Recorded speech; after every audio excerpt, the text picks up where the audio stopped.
ঘুরাই দাও, এই ঘুরাই দাও, এই পতাকা ঘুরাই দাও, ঘুরাই দাও।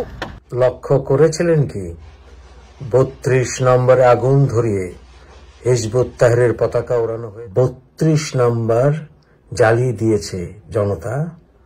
যেই 32 নম্বরে বসে বঙ্গবন্ধু স্বাধীনতার জন্য কাজ করেছিল, পাকিস্তানকে বিভক্ত করার জন্য কাজ করে। হিজবুত তাহরীরের পতাকা চেনেন তো না? সেই সাদার ভেতরে কলেমা লেখা সেই হিজবুত তাহরীরের পতাকা উড়ানো হলো ধানমন্ডি 32-এ। কারা নির্দেশনা দিয়েছিল এই 32 নম্বর পোড়ানোর? মনে পড়ে তো না? জানেন তো?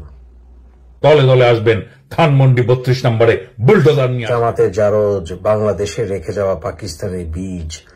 ওরা বলে শেখ মুজিবুর রহমান স্বাধীনতা চায়নি, 32 নম্বরে আরাম করে বসেছিল 25শে মার্চের কালো রাতে।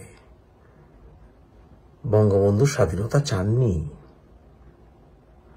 কিন্তু ডিফেন্স পাকিস্তানের ভেরিফাইড পেজ থেকে পাকিস্তানের আর্মিদের নিজস্ব সেই প্রচারণাতেই প্রমাণ পায় 32 নম্বর ছিল বাংলাদেশের স্বাধীনতার তীর্থভূমি, যেখান থেকে স্বাধীনতার সকল পরিকল্পনা করা হয়েছিল।